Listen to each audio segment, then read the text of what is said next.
Campus France répond ici et maintenant à un défi, c'est celui d'asseoir l'expérience d'une communication et des échanges entre étudiants, jeunes, anciens et diplômés, en offrant à chacun la possibilité de valoriser sa formation et son parcours.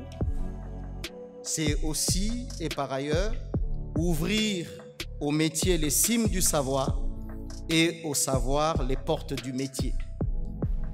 Il y a lieu de féliciter en tant qu'alumni de France cet écrin de perles que Campus France, à notre époque, n'avait pas encore rajouté à sa chaîne de valeur en créant des outils nécessaires à chaque étape, tant à l'initial qu'au final de la démarche étudiante.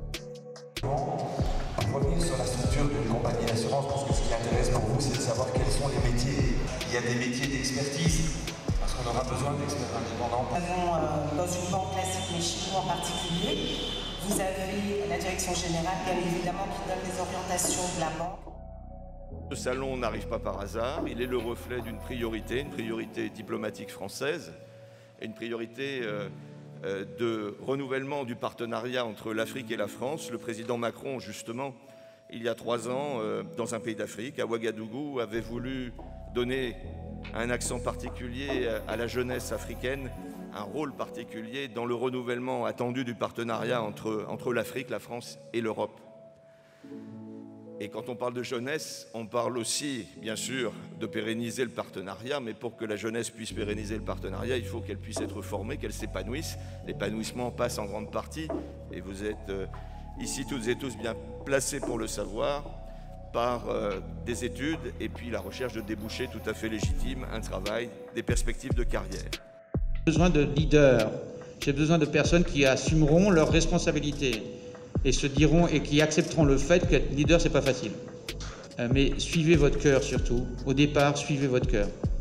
Suivez ce qui vous passionne. Ayez de la passion. Je peux vous assurer que la passion fera toute la différence. Motivez-vous pour quelque chose qui vous intéresse vraiment. Il vous est offert ici sur place, à l'occasion de ce présent salon, c'est que nous, à l'époque, nous n'avions vu qu'à l'étranger en cours de nos formations. Et la France reste l'une des plus grandes et des plus massives destinations au monde des jeunes étudiants étrangers. Nous travaillons aussi avec des communicateurs dans le cadre du changement de comportement. Nous avons parlé de eau, hygiène, assainissement. Beaucoup de problèmes sont liés au comportement. Donc nous cherchons des communicateurs, des personnes qui ont une connaissance en communication. Vous remplissez le test est corrigé, on arrive à la 2e étape. Les meilleurs scores, ils vont passer en entrevue. Est-ce que quelqu'un a une question? Très bien, madame. Donc moi j'avais une question particulière parce que vous avez tous dit que les offres étaient plutôt accessibles. Et on a entendu le représentant de l'UNICEF, le RH, dire qu'il n'y avait pas de stage.